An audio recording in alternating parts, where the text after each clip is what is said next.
now recording.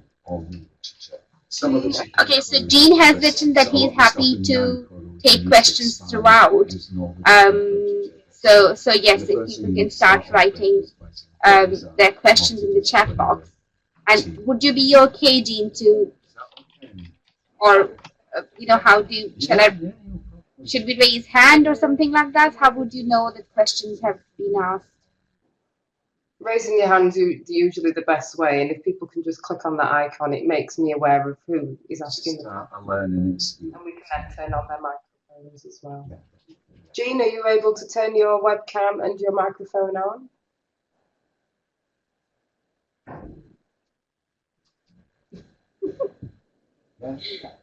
Yeah, that seems fine. See Jean's time. What you'll find is a lot of the stuff on end of life and is about cancer care, and not much about non-cancer conditions, but that's absolutely fine.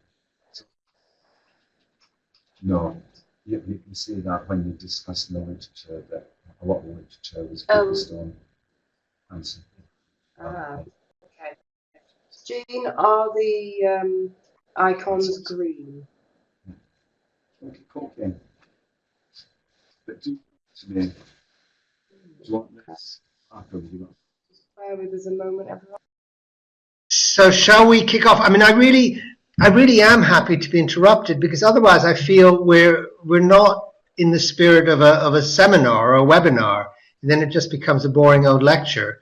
So my preference is that, if people want to question or challenge some of what I'm saying or want elaboration, then yes, putting your hand up, is that what just means saying that you use the raising hand thing? Yes, that would. Yeah. Pops up and it tells us who wants to ask a question. I can just turn their mics on then, so it just makes it easier in terms of managing. Okay. It's not a sort of And then once they've made their intervention, you put their hand down, do you? Can you control all that? Yes, I can. I've just tested that little icon. I mean, and not that I'll be interrupting myself or anything, but so obviously the icon does work. Cool. All right. So Praveen, thanks for that introduction, and thanks for asking me to do this. I confess, although the poll had closed, my answer to the poll about experience of online webinars would be, I have no experience at all. I've somehow managed to avoid this 21st century technology.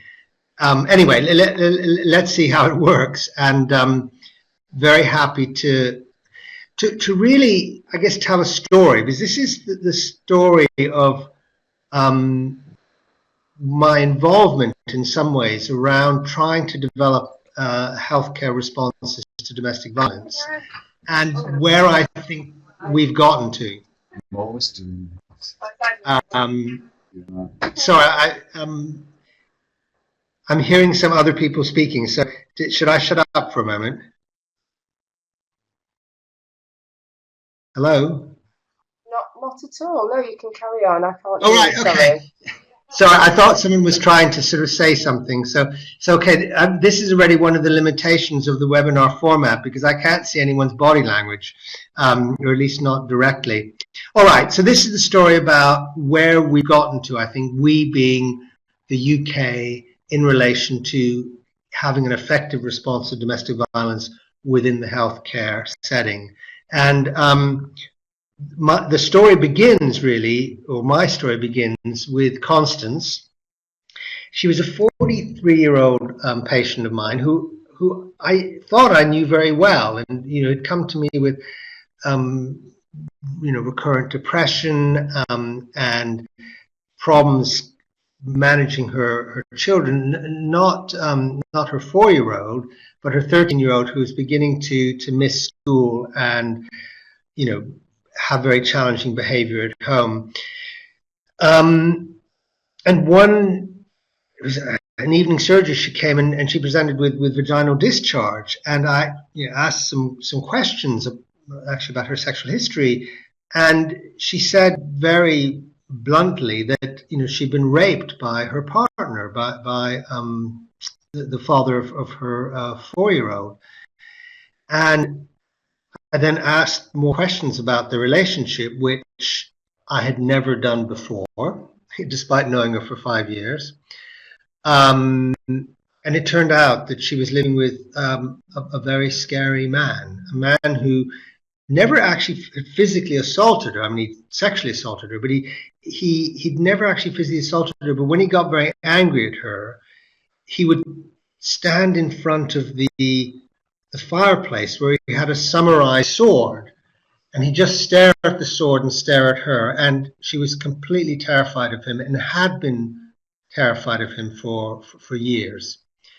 And I had completely missed this. And that was one of the sort of moments where I just became aware of this issue off radar, under the surface, whatever metaphor you want to use, something that was hidden from view, despite the fact that I had this self-image of myself as a caring, insightful, kind of good GP. Whether that's a true self-image or not, I don't know, but certainly that was what I thought I was. But in relation to domestic violence, I was clueless.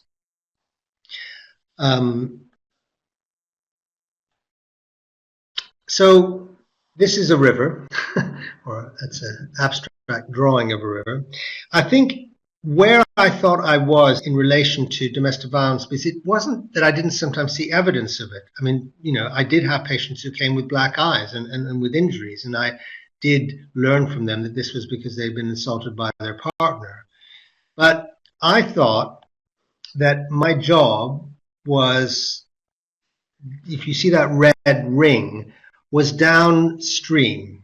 And for those of you who have a kind of public health background, I'm going to get rid of the rings in a moment. This is the stream of illness. And for the sort of the critique of the public health physician or perspective on what we do as doctors and nurses in our daily practice is that by the time the patients come to us, all the big opportunities for prevention have already been lost. And if we really want to deal with chronic conditions and also acute conditions in our society, we need to be working upstream. And I think when I was a GP 25 years ago, when I first began thinking about domestic violence, I really thought that the issue was a social, economic issue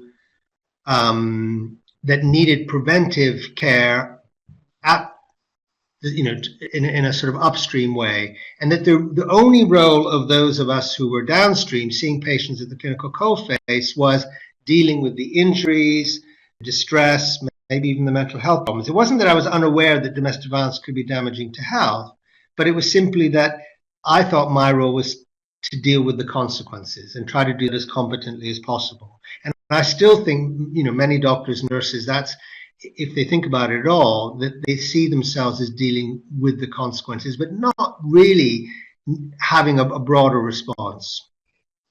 Sorry, I don't quite know. Oh yeah, so that's just a picture of Lower Clapton Health Centre, where I worked for 21 years in Hackney, where I met Constance and many other patients. The reality is that we need, and I think those of you who are in the field, and I don't know how many of you are in the field because I don't have a list of what you guys do, but it has to be that health and healthcare has a part to play in a multi-sectoral community-based response. And I guess for the rest of this seminar, what I'm going to be doing is trying to unpick what that response should look like. And it is, our role is upstream and downstream, I'm going to argue. This is the unarguable fact that we're talking about a violation of human rights, and historically something that has been a particular challenge to the educational and the criminal justice system. Education system in terms of trying to prevent the kind of attitudes in children and people that will lead to domestic violence, and criminal justice system dealing with the offenders. And I think there are three arguments why we need a healthcare response that's specific, not just dealing with the consequences. And they are the health impact, what survivors actually expect from us as doctors and evidence for effectiveness. So I have a point from Jenny. Could we add community information to the jigsaw? So I'm just going to go back to the jigsaw because I think that's a really interesting point. So Jenny, you're can you say a bit more? And it may be that you need to do this with audio, with your microphone rather than just trying to write it, of what you mean by community information as a sector here. I mean, do you, or is this something that links sectors together? Jenny, I've turned your microphone on, so you just need to click the green icon just to enable it, and then it should allow you to speak.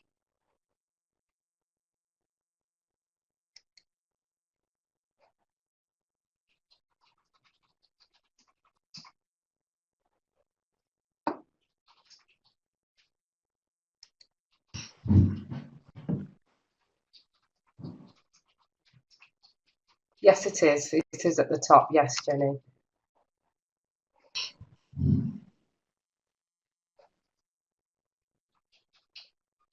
Once it turns green, if you just want to say something so we can see whether it's working or not.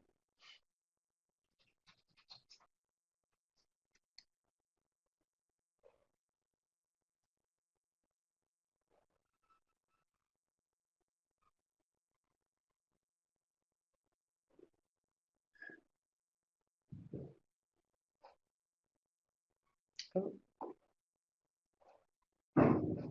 Seem to have lost Jean's camera.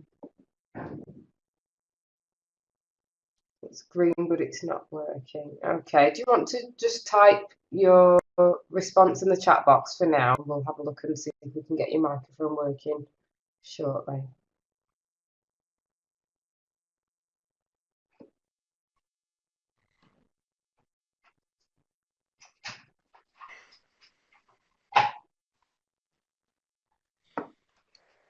Okay, Jean, if you're still there, if you want to click on your webcam and stop sharing and then start sharing it again, it should come back to normal. At the minute we've left Okay. it. Yeah, that got lost. So hang on. So just above where you can see the camera, there's an icon that says stop, or you can click the webcam icon. Either one will stop it sharing. And if you do it again, it should come back. I've lost that icon. I've got the microphone icon. I don't have the image anymore of the slides. The only icons I have is the speaker icon and the microphone icon. Oh, okay. But I can't see any other icon other than the little emoticon things about things you can do.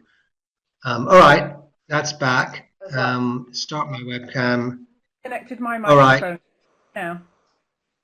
But I'm back in business. The only thing I can't. So is that you, Jenny? It is. Yes. Right. Well, do you want to then just elaborate on that issue of community information, and then eventually someone will manage to get my slides back as well? Yeah, that's great. So I've still got the slides up. There's no problem. Yeah. Oh, great. Maybe you could give the rest of the seminar. I don't think I've got. Okay, so Jenny, what did you mean by community information, and how does that dovetail with the sectors?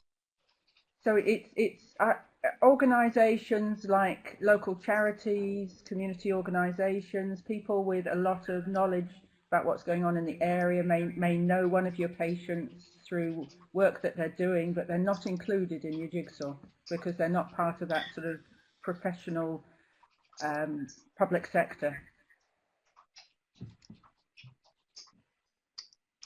So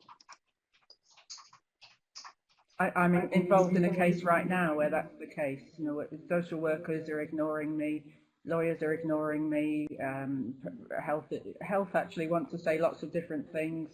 They can see the validity of local community organisations, but professionals in the public services tend to want to just push that sort of information to the side. And it's certainly a big issue here in South Yorkshire, where we've had all the child sexual exploitation, where professionals just weren't talking to the local Pakistani community for a decade or more. I think that's a really crucial point. And what I was going to say is I'm actually embarrassed about it, because what I'm going to go on to say is the connection to the third sector, to the charitable and voluntary sector, is absolutely crucial in the domestic violence response. But the jigsaw definitely needs to include them. So that was a great intervention. Thank you for that. Thank you. I'll switch my microphone off now. Okay. Thank you, Jenny. So let's talk briefly about the health impact, because I suspect some of this will be definitely preaching to the choir. But let's look at health impact. First thing, just gender. Let's get the gender issue not out of the way, but surfaced here. You know, the fact is that we've got gender imbalance. It needs to be named. It needs to remain visible in policy. Sometimes it seems to be getting buried. And the difference isn't so much the absolute prevalence, which, although the prevalence is higher in women than in men, the difference is more about severity and repeated violence and the health consequences in terms of injury, use of health services, fear, and this very big difference in sexual violence. And that, for me, is a justification historically in my own research for focusing initially, certainly in the first decade of my domestic violence research, on the needs of survivors, of women survivors. It doesn't mean that men aren't victims, doesn't mean that we don't also need to look at same-sex relationships and not apply a kind of heteronormative kind of prism to all this. But the priority needs to be to try, I think, to understand and respond to violence against women. When we look at the past year prevalence, so this is a graph which compares on the left-hand side the population past year prevalence, which is about, in the UK, between 5 and 7%. So the 5-7% of women population are exposed to partner violence in a year. But as soon as you look at the healthcare settings, and we've got a mixture of family planning, antenatal, gynae, A&E, and general practice, the prevalence is higher. So the population that is in contact with healthcare professionals has a higher prevalence of domestic violence, which is a part of an argument for why healthcare needs to respond. And that little ring is the 1,000 women study we did in Hackney towards the turn of last century, or at the beginning of this century, which showed a point prevalence of 17%. So, almost 1 in 5 of the women presenting in general practice in the past year had some form of physical or sexual violence. And that was much greater than any expectation I had of what the prevalence would look like, although internationally it's consistent with other evidence around healthcare settings. And it's not unique to general practice. It can be the gynae clinic, it can be the orthopedic clinic, it can be mental health services as well. This much you probably know. And then the kind of conditions that result from the consequences, the physical health consequences, are to GPs. I don't know if we've got any GPs in the audience or in this seminar, but to a GP is really familiar, because these are exactly the kind of presentations that come to us within our practices. And even raised cardiovascular risk. It turns out that exposure to domestic violence in your lifetime is an independent risk of heart attack and stroke, independent of smoking, cholesterol, exercise, diet. The best study that looks at this is the WHO multi-country study, 10 countries, urban and rural settings. And again, this list of symptoms is, your odds of these kind of symptoms are 2 or 3-fold, everything from memory loss to chronic pain. And then this is overshadowed, I think, by the mental health consequences. So this is work that we systematically reviewed.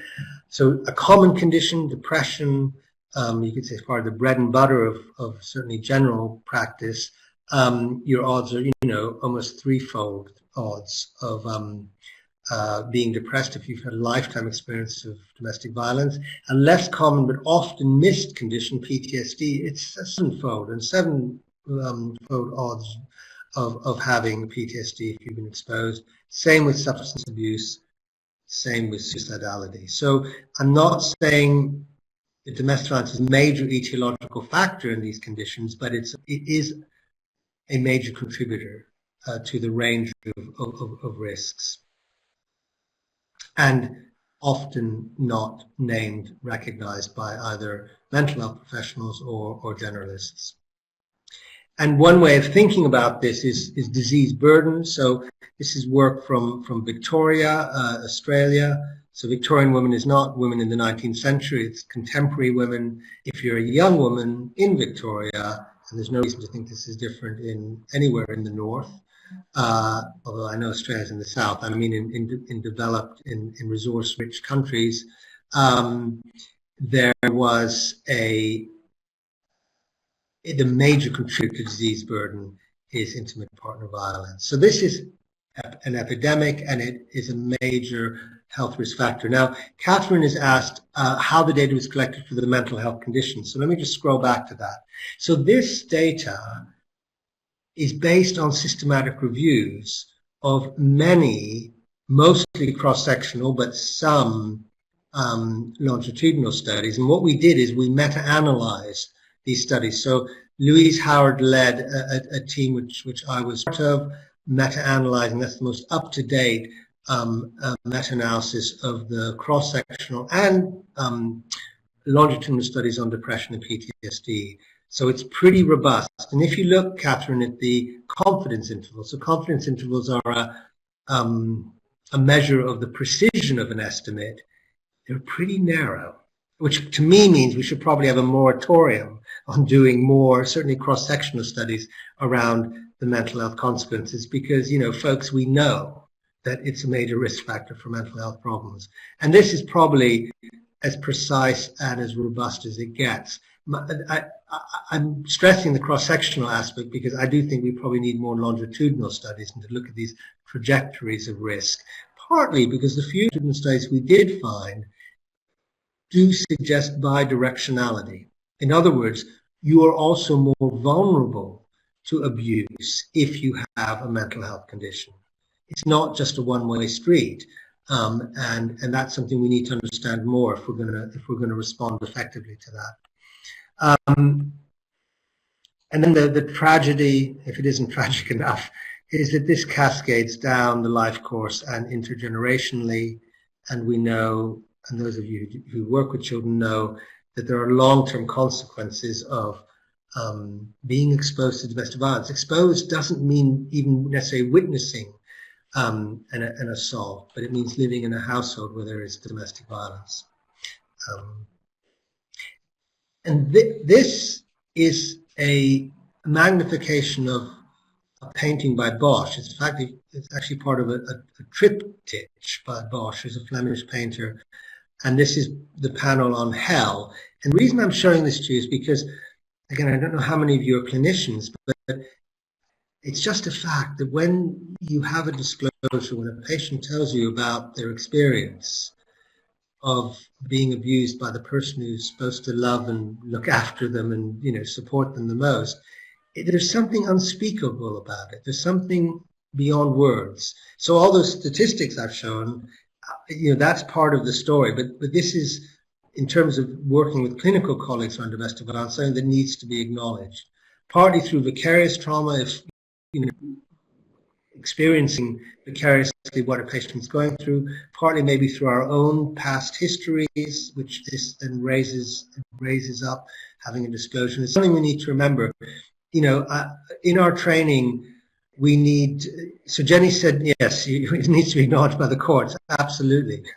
And the courts often are completely oblivious to this, to the impact, which also in terms of witnessing and witness statements and all the rest of it, and witnesses appearing in court, how difficult that is because of the emotion that's going on here. But I think that we, you know, I've tried to not normalize domestic violence, but treat domestic violence in training clinicians as another condition which they have many skills in dealing with, because after all they're good at dealing with lots of other complex conditions, and trying to say it's not completely different from, say, mental health problems or depression or diabetes, but and that's true up to a point. Where it's not true is that when you diagnose someone with diabetes, although it's pretty traumatic for them actually to know that you've got diabetes and all the rest of it, it doesn't have the same horror to it that a identification of domestic violence does. Okay, so that's the first part of the argument. The second part of the argument is that our patients of doctors actually expect or hope that their doctor and nurse will be able to respond. There's doubt about whether they've had the training or are capable of it, but that it is the hope. And we did a study, a systematic review of qualitative studies around what the expectations and experience of survivors are in relation to healthcare professionals. And this is what we found. I've ordered this by the consultation. So before a woman discloses, or before a doctor or nurse questions them, there's a plea that they want to have some continuity of care. So it's so difficult to disclose such a stigmatizing thing. They want to be able to then talk to the person again and not have to do it all over again with a new doctor or a new nurse. This is difficult if you're an ED nurse or an ED doctor in an emergency department. But for general practice and mental health services and many other services, we can provide continuity. The second big take-home message is that we have to ask. We have to ask women on the whole, and male victims as well, perhaps even more so, find it extremely difficult to spontaneously disclose such a difficult issue. So we've got to ask. And we have to make sure we don't somehow do additional coercion by pressurizing a woman to fully disclose or to do anything specific in response to that. We have to be respectful of her, if you like, time scale around this. And the immediate response to disclosure, this what I see as the golden 30 seconds, is a focus of our training, because from interviews with survivors, you hear some pretty terrible accounts of how doctors respond. For instance, "Ooh, that sounds really awful. What did you do to make him do that to you?" And I'm not making this up. That was actually what one survivor said her doctor had said when she disclosed. So how to respond, how to validate, how to support a woman in this difficult disclosure is key. Something about the chronicity of the problem, because again, this is not something that doctors, particularly in general practice or in any of the in mental health or kind of physical health specialties, have a problem with, because we're dealing with chronic conditions all the time. Domestic violence can be like that, and we need to use the skills in holding, witnessing, supporting, not going for a magic bullet. So that's the second argument for why we need a healthcare response. And the third argument, which I'll briefly touch on because it's, I want to move on to, the sort of responses more generally, is evidence of effectiveness. And there is evidence. And I think what I just want to point out for those of you who weren't sort of aware of it is that in the last 15 years, researchers, including my research group, have tried hard to bring the, if you like, conventional evidence base into the into a relationship to domestic violence, and that includes doing some of the basic epidemiology I've described, systematic reviews and meta-analyses that I've described, and then moving on also to doing trials with qualitative studies, with economic analyses, in the absolute aim, with the aim of informing guidelines and policy. And this is what one does with diabetes, and this is what one does with depression, and we've got to do it, and I think we've now made a start in doing that with domestic violence. So here's some of the evidence we've looked at. First question, are many clinicians actually engaging with domestic violence? And the answer, unfortunately, in surveys we've done within primary care is this. And not much has changed in the last 10 years. These are surveys of GPs in East London and in Hackney. Sorry, in East London and in southwest of England. What do we know about what works? So this is some other evidence. Well, we know that if you have a program that trains, and particularly that gives referral pathways, that more victims are and survivors are identified, A, and B, that they will be able to, the clinicians will refer to domestic violence advocacy and to trauma-informed services if they exist. So that's the sort of the conundrum. But we know that we can make a difference through training and referral pathways. And we also know that those advocacy and psychological interventions up to a point can reduce further violence and improve health outcomes. Now, this is really important for talking to clinicians, because the last thing clinicians want to get engaged in is work that isn't effective and that doesn't produce better outcomes for the patients, because there's enough to do, say, as a GP or as a health visitor or as an emergency room, doctor, an ED doctor. There's enough to do where there's evidence without engaging in something where there's too much uncertainty that you're going to make a difference or that you might even cause harm. So this is a key part of the argument for the healthcare response. And these are pretty well summed up, for those of you who don't know these already, in the WHO. This evidence is summed up in the WHO Intimate Partner and Sexual Violence Guidelines and in the relatively new domestic violence, I say relatively new, 2014 February, the NICE DVA guidelines. And that summarizes this evidence base. So, you wouldn't be in this webinar if you thought there shouldn't be a health sector response. So I suspect you already believed that before. But let's say that the argument is a good one, that we need a health sector response. So what are the key things that we need to try and do? So I think there are three key aspects. One is to build the capacity of healthcare providers to respond effectively and safely. We're going to need continuing data, not just from trials, but actually from localities and from trusts to see whether we're making a difference. And then I think there's this other aspect of trying to, from a healthcare perspective, advocate for a better society-wide response. That's the sort of, those 3 points move from downstream to upstream.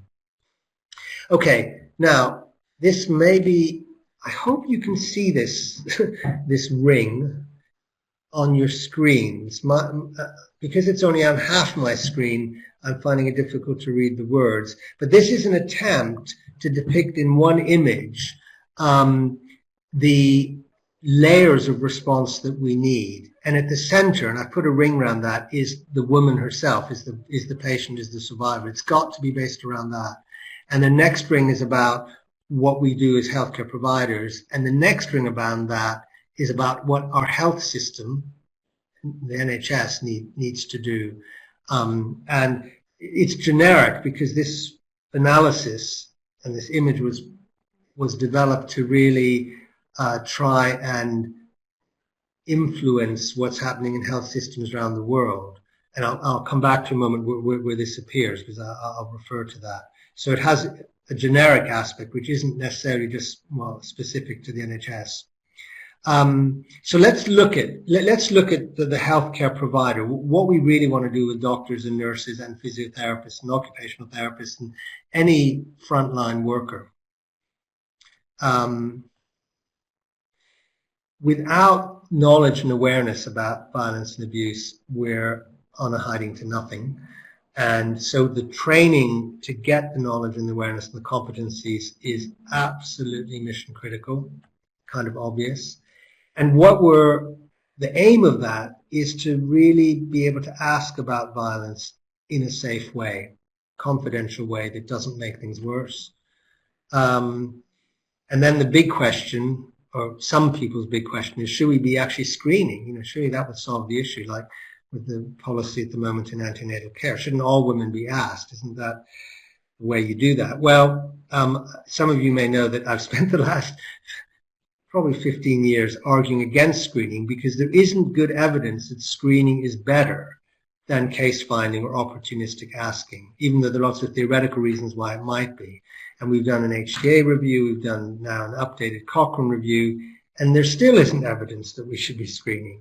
So that, you know, I don't think a screening program is a requirement to get a good domestic violence, you know, health service response. In fact, I'm pretty convinced it's the biggest red herring we've had in the field for at least, well, over a decade.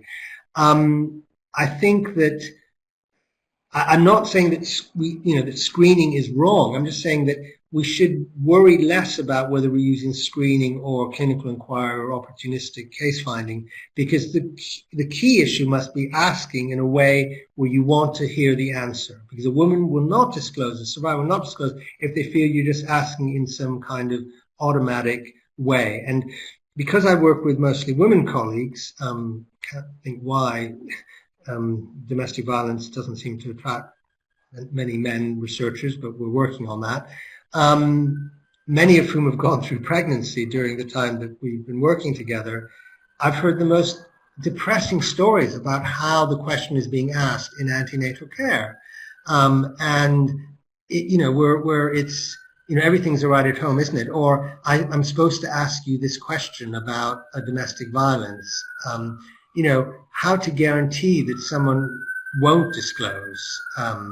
So I'm not pro-screening, although if as part of a coordinated response a healthcare setting wants to do screening, and maybe in mental health care settings or antenatal care that's appropriate, it must be done in a way that you want to hear, that the clinician, the midwife or the psychiatrist or the GP for that matter, wants to hear the answer.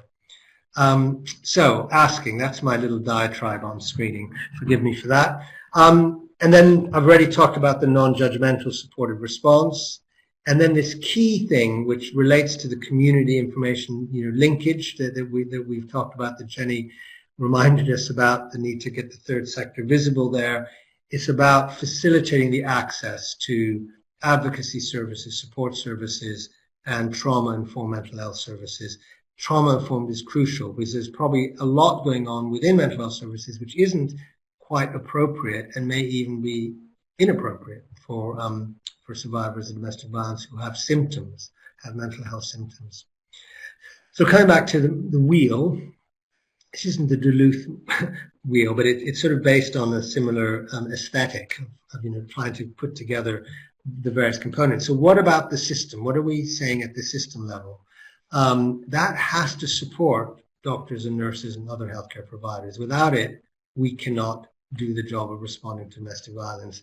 And the key issue there is to hardwire in a training, and it needs to go from undergraduate right through to, I would say, right through to retirement. I'm only saying that because I'm nearer to retirement than I am to starting my career. So, it has to go right through like a golden thread into training. And one needs to look at the systems, whether it's an emergency department or whether it's a general practice. One needs to look at the systems about how to get the training embedded and how to get the action embedded, and that takes money. So there has to be money attached to that.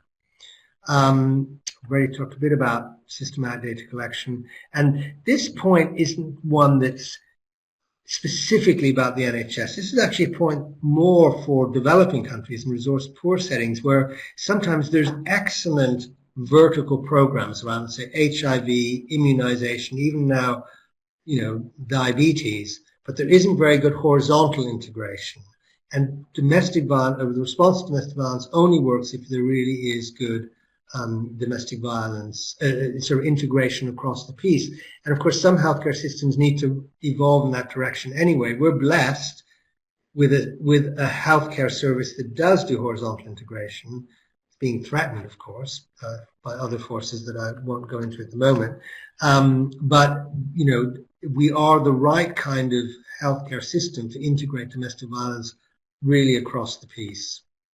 And then finally, this issue about institutional commitment, one has to look at many of the technical aspects which one has to do for responding to any health condition in order to embed the response to domestic violence. It's not fundamentally different to diabetes care, mental health care. You know, many of these points about patient flow, documentation, indeed privacy and confidentiality are absolutely essential for almost any condition you can think of. So, you know, we need to integrate domestic violence into those processes.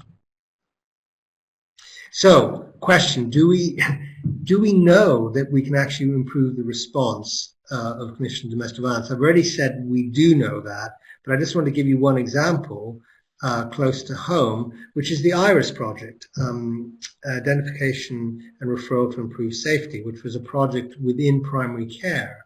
That's an example of the kind of poster we used after training practices. So the notion was domestic violence awareness, and this is what we found in the trial. It was done as a cluster randomized trial, and on the left you have the intervention practices, on the right you have the control practices. There was a difference in identification that was dramatic, although the control practices did identify some women, and they actually improved in the course of the year trial, which for me is an argument for doing trials and not just doing before and after studies. And there was a dramatic relative improvement in referrals to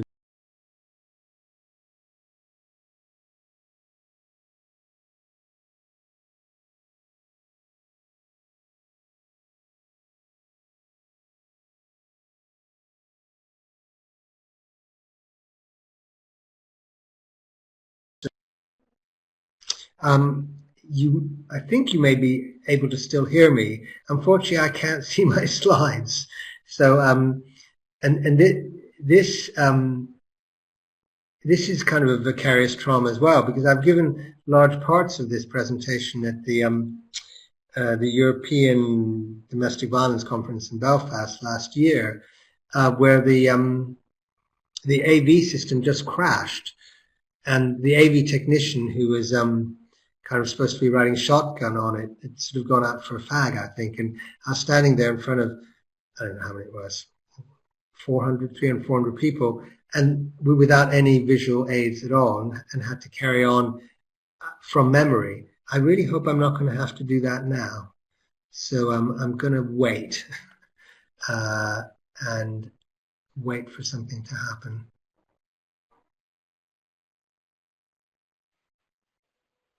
I can hear you, yeah, but I don't have my slides. Can you hear me?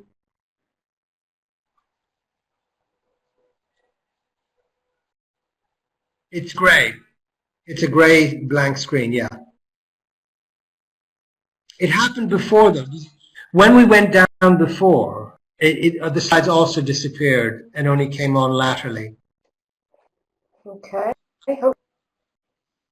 Hopefully, Jean, you're back. You just need to enable your microphone again.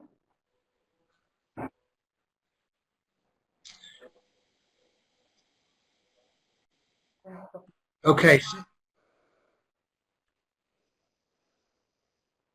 When you say come out, what's the most efficient way of doing that?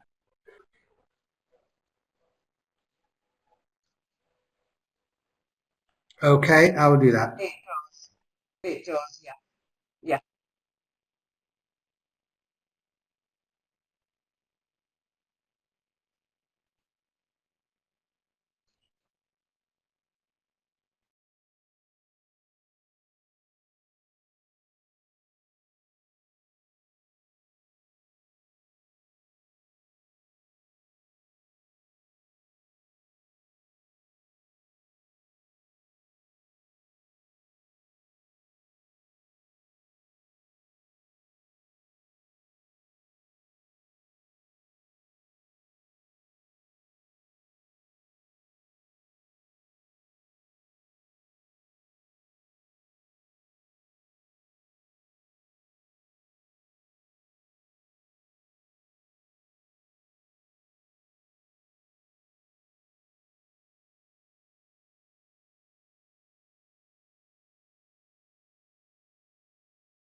Okay, so I'm sorry about that. I thought I had quite a strong signal here, but maybe not.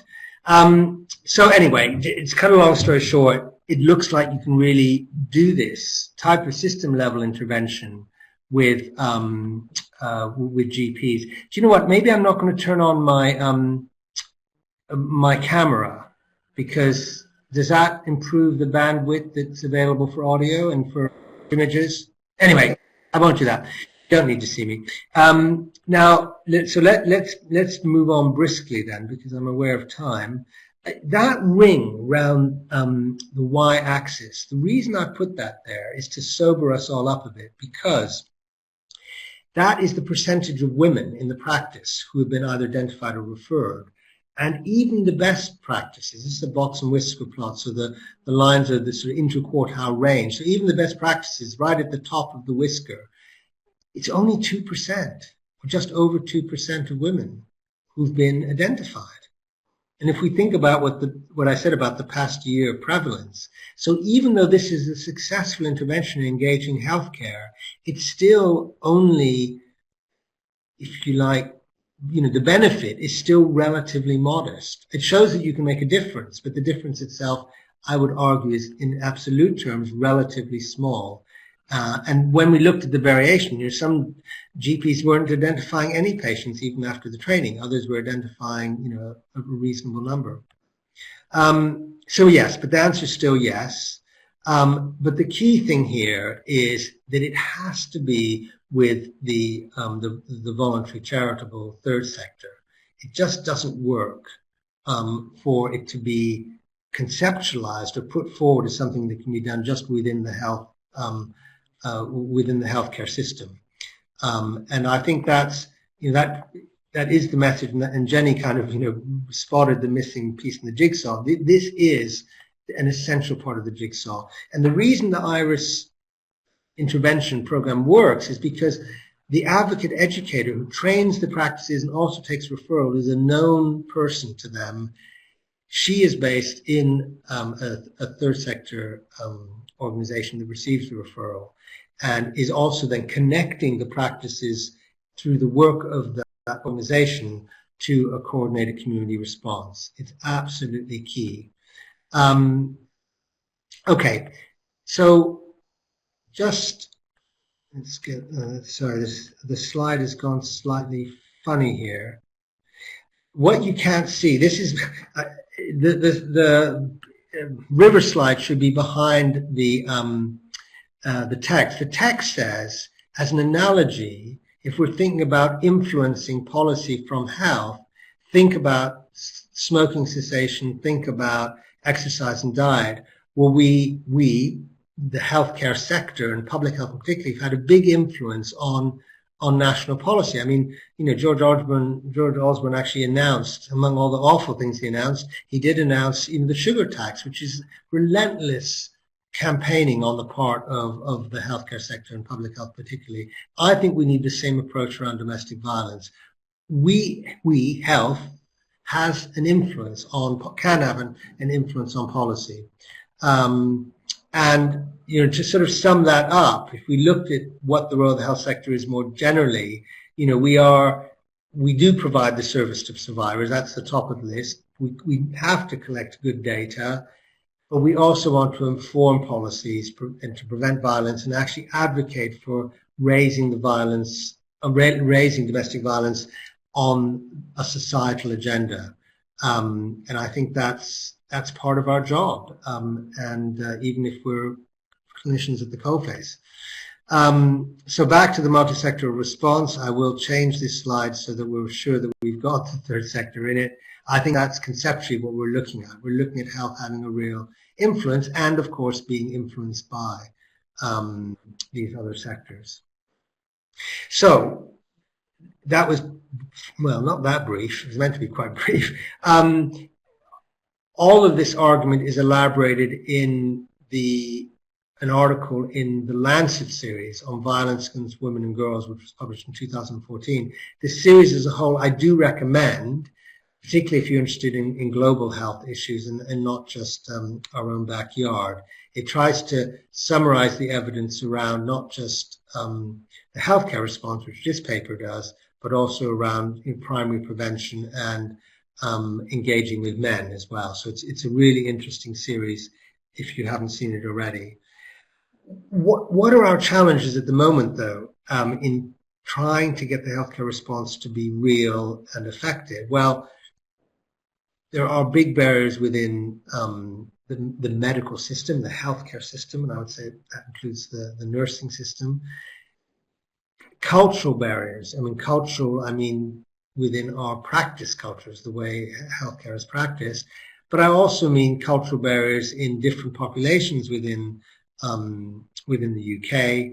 There are different norms around domestic violence, and that's something we need to engage with. And it's not, we don't have a universal perception of what domestic violence is, even though we may have we do have a national definition.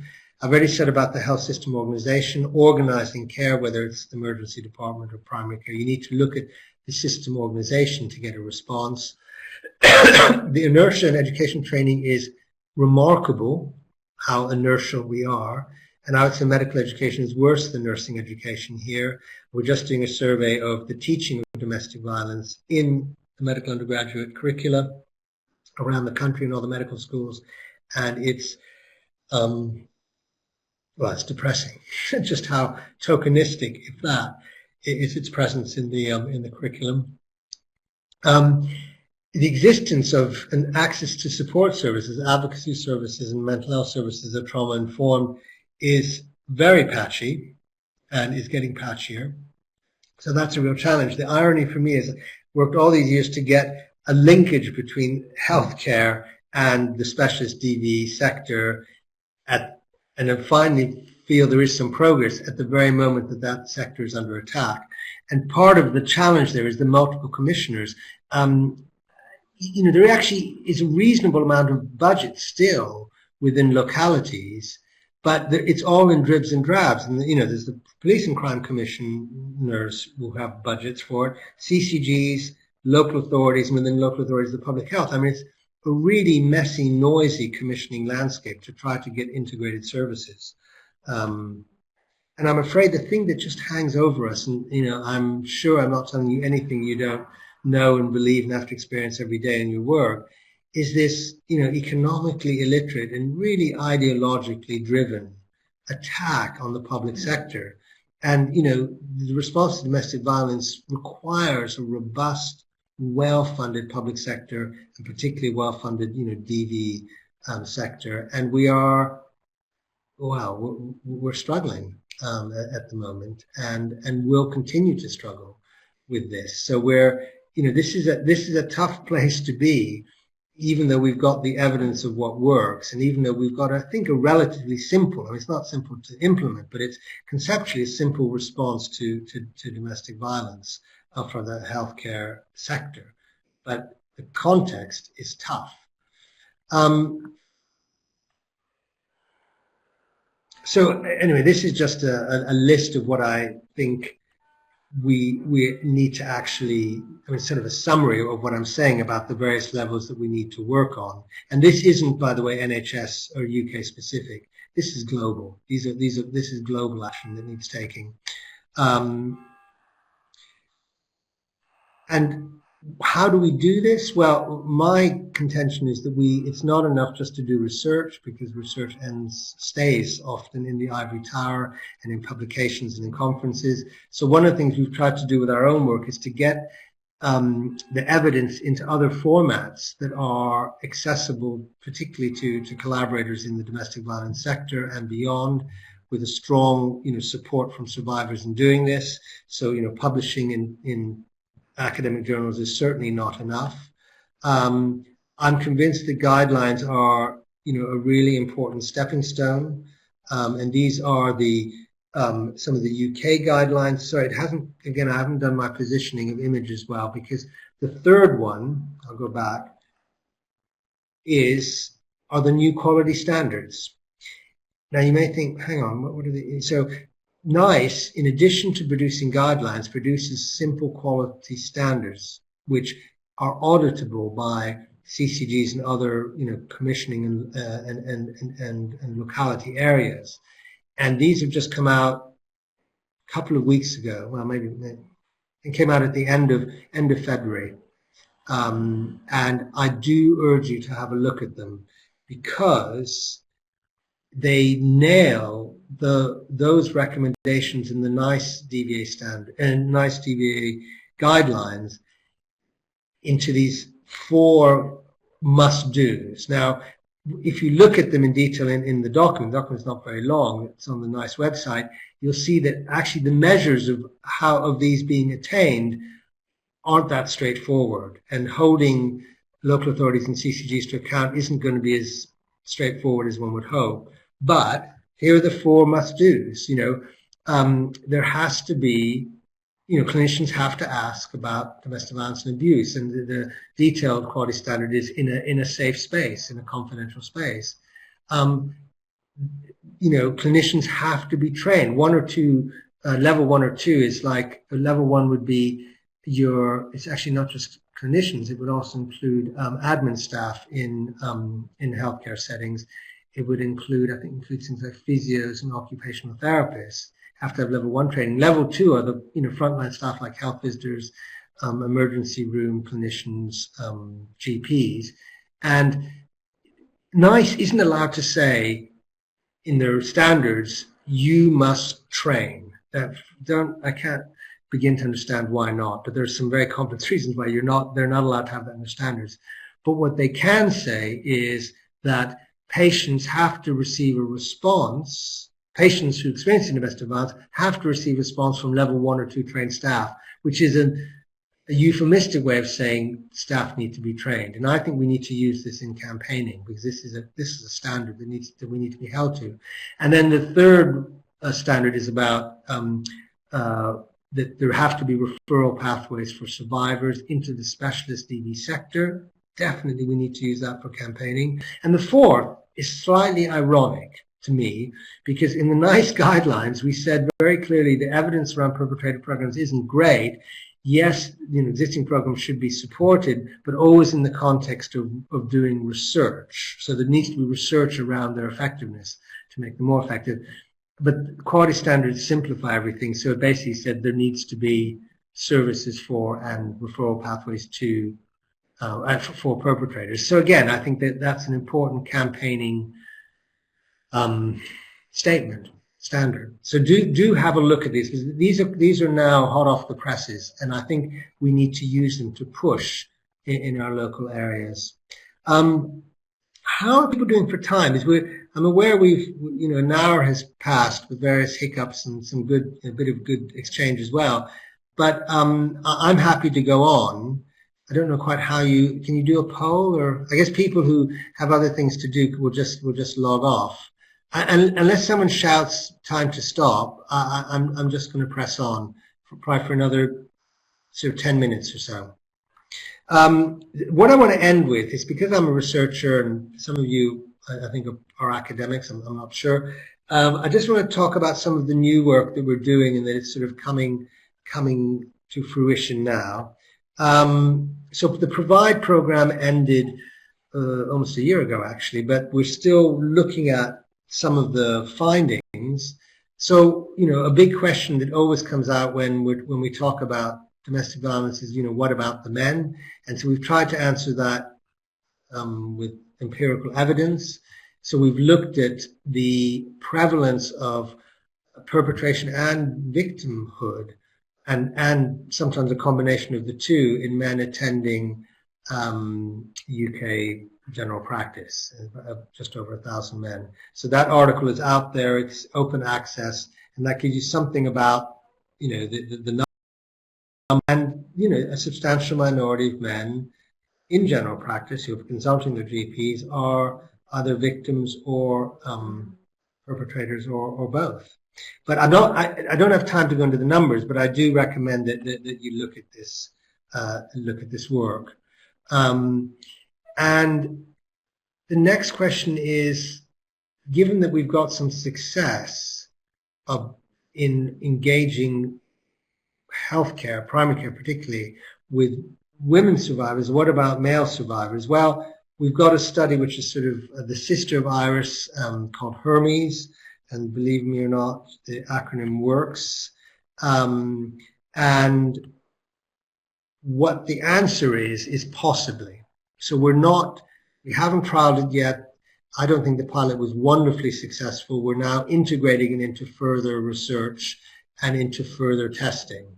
But, sort of watch this space, because I'm committed to finding a way of doctors and nurses responding to male survivors as well, and indeed to perpetrators. The next question, which we're trying to find answers to, is how transferable is this to other countries? Because I'm interested in how this works out in other healthcare systems.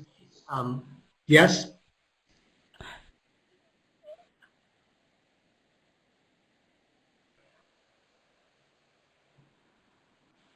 Cool. Hi, Jean. Hi, Jean. Hi, Catherine. I've just posted the question up. It's really more of a statement or a query, really, in the sense that it'd be interesting, because the NICE guidelines have been out since 2014, and it's really interesting, even on the chalk faces, you speak to staff, they're not aware of it within different sectors. I mean, I'm working obviously with GPs, but also down in ED and other things, but also how it's disseminated down. We really need those that are dealing with policies and how that's disseminated down. And I just wondered what your views were as to what you feel, what you're getting back in terms of how people are addressing these guidelines. And my view at the moment, I was going to say don't quote me, but this is being recorded, so you will be able to quote me, is that, at the moment, the NICE guidelines have had very little impact, as historically sometimes guidelines do. That's the bad news. The good news is that NICE is aware of this, and this all came more into focus when we were working on the quality standards. And NICE is actually now going to put some resource into trying to drive implementation. So we've got a meeting in, it's in May, May or June, where we've invited all the Royal Colleges and a number of other organizations to a kind of brainstorming meeting at NICE, where we're going to ask them each to report on what they're doing about implementing the NICE guidelines and how they're going to respond to the quality standards. But it's precisely responding, I think it's taking up the challenge that you've expressed, which is, do you know what? It doesn't look like the NICE guidelines are being used at all. And that's not, in some places they are, but in looking across the piece, I don't think they've yet really made very much difference. And it's going to require some work. And we're going to need to use all the networks we've got to draw attention to the guidelines again, but particularly to use the quality standards. I agree. So that's obviously exactly what you feel because you asked the question. It's disappointing, but one of the, again, little historical ironies for me is that my research area before I worked in domestic violence was actually around guidelines implementation, particularly in cardiovascular health and respiratory health. And I'd kind of already understood that guidelines on their own do diddly squat.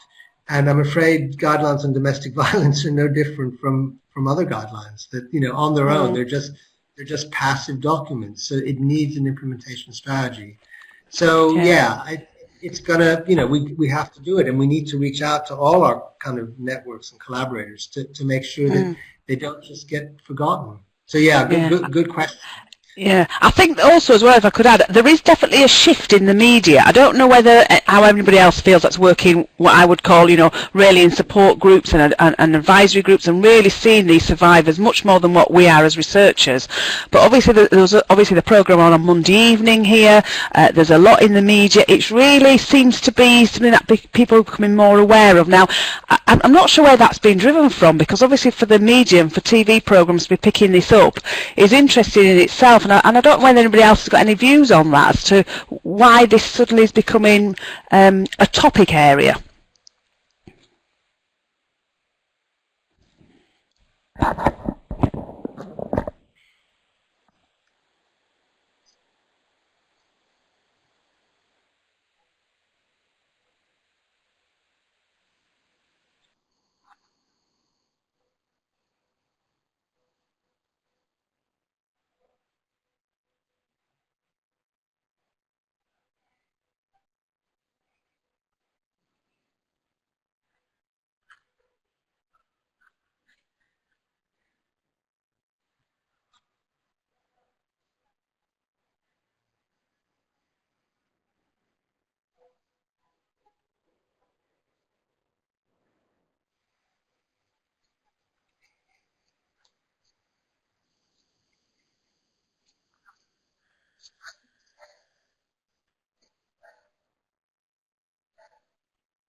I don't know the answer to that question, and I think, but I've also seen it more, obviously, and I mean, you know, you have to, I guess, sometimes take the long historical view, because we're now, you could say, and I think I probably believe that we're at the culmination of, you know, a quarter of a century or more of feminist campaigning around taking domestic violence out of the shadows and out of the margins into the center of public discourse. And some of this is, I just think, the cumulative effect of campaigning. A. B.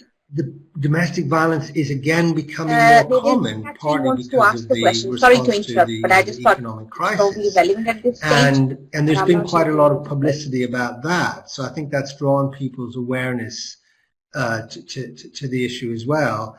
You know, even again, I shouldn't keep on referring to George Osborne, but George Osborne, you know, made a point in an interview this morning on the Today program that the continuing taxation on women's sanitary products is going to go directly into supporting domestic violence services. What he didn't say is we have to do that because we've cut those services to the bone. But you know, it's somehow, I mean, I'm just kind of restating, I guess, the question. Somehow, for reasons that aren't clear, even the Chancellor of the Exchequer feels obliged to draw attention to the issue of domestic violence by talking about its funding. So, but what's really driving that, I don't know. And it's, you know, the culmination of decades of campaigning must be part of that answer.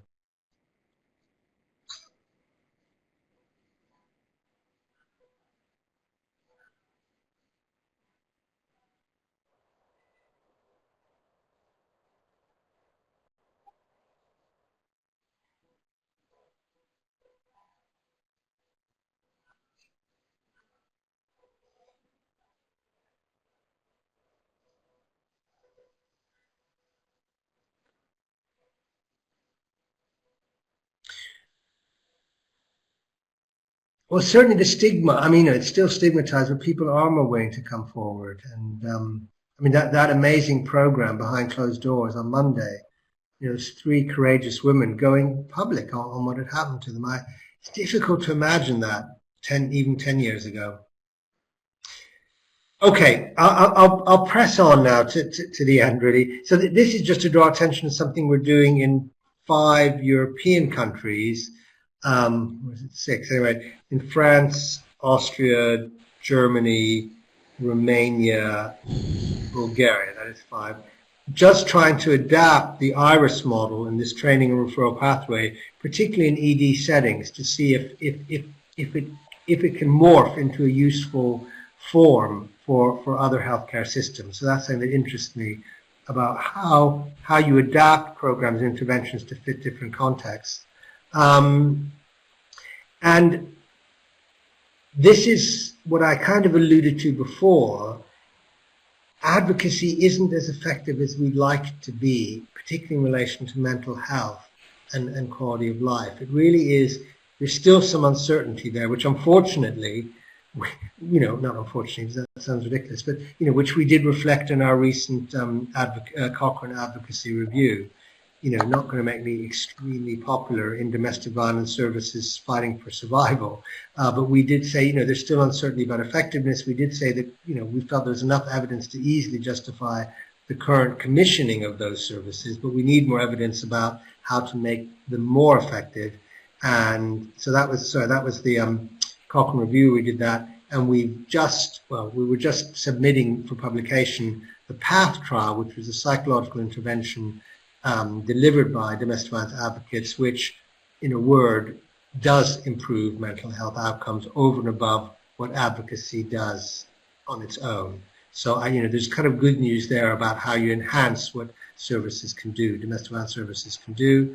And we've also looked in a similar vein at how we can improve the response to children exposed to DVA. And for those of you who haven't seen it, if you Google response, at that time it was domestic even more violence Bristol or difficult some to combination find like that, somebody who you will worked find a from the same website area with open and access research to or all the anybody else response doing it, materials into or our finding any other findings. resources So those as of you who compared work to with what it is children, that suddenly it is that out may be there of and interest. suddenly it just And seems we've done like it's something just a trendy similar topic at the around moment. a systematic review of I just think that probably interventions after the NICE for guidelines children exposed to domestic violence. So have response is come up about and some working of with the other clinicians like initiatives GPs, which different particularly organizations have done, in organizing recognizing the issue. conferences, organizing Improve is talks about from small how you little work with the local children. organizations. I think that has contributed to And bringing these some are for me awareness, the but big, I and you would could be probably interested add to to see these what do you questions. think that, These what are is the the big biggest questions drive for me. behind Let me go back. this Three big questions, sudden support which which I don't think we we have the see answers there to right yet. now in terms of increasing awareness, which wasn't really there a few years back?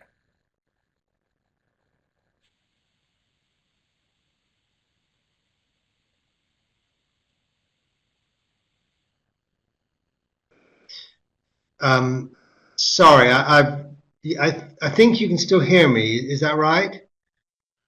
But okay.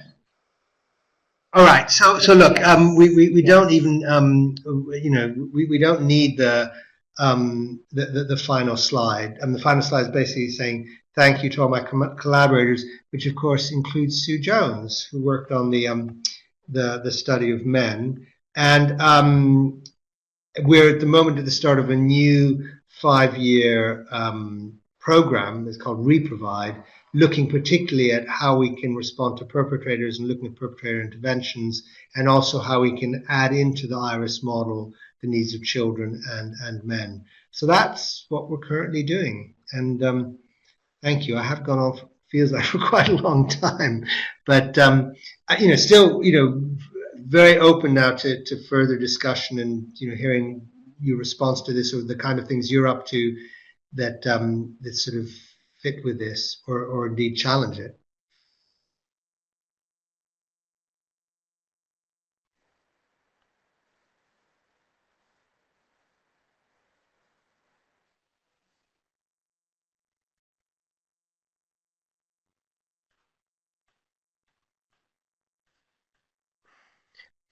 I can't actually see the comment, the sort of dialogue box. I don't know how I get that back.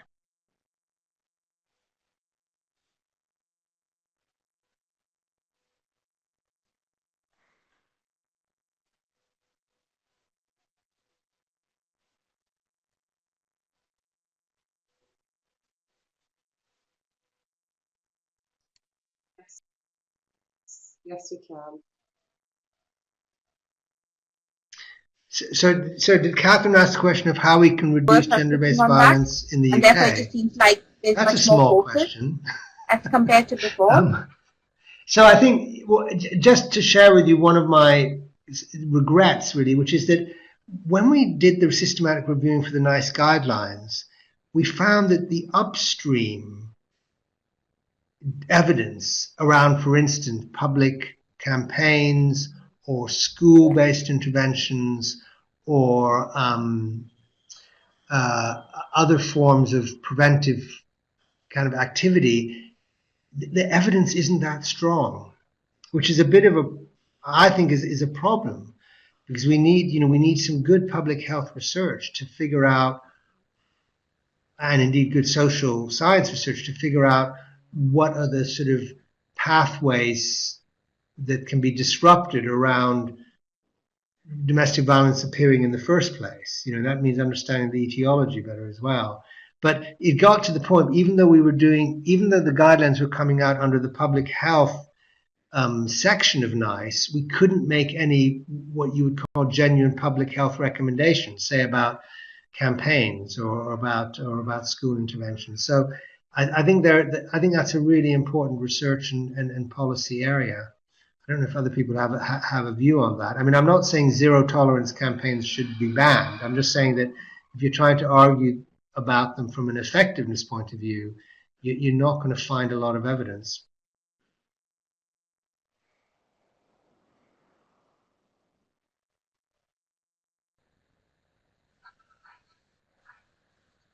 Yeah.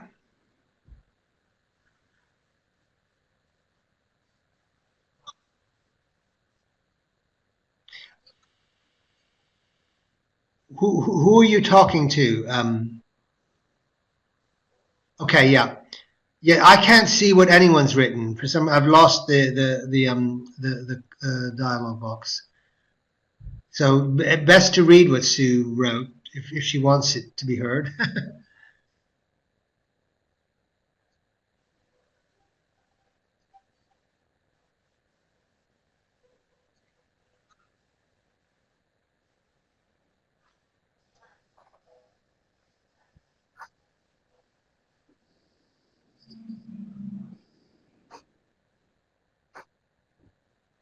sounds sounds un sounds unassailable. That sounds correct, doesn't it? I mean, it is difficult that DV training is not mandatory. Although when you talk to poor old clinicians these days, there's so much that they have to do that is mandatory that they've reached this sort of funny saturation point.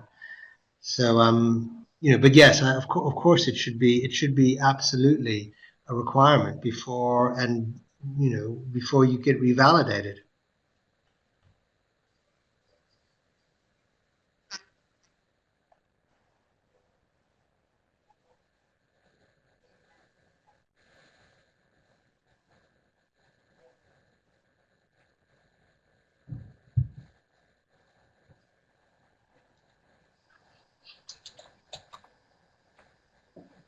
Yeah, people are going out to have lunch quite sensibly. Okay,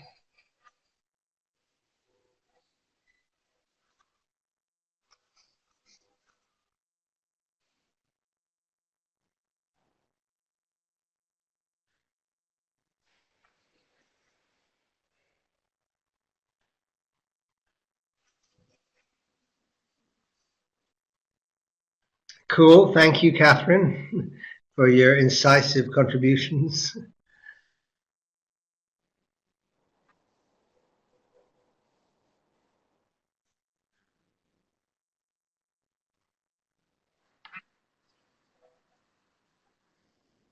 All right, thanks.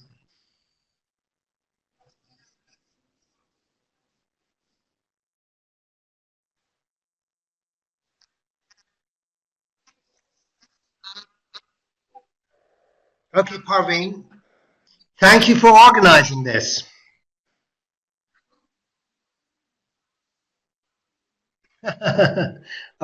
Yes, it was fun in a peculiar kind of way.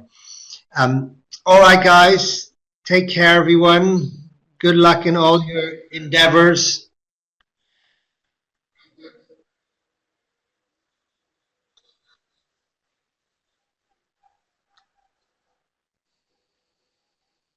Okay, great. Bye bye.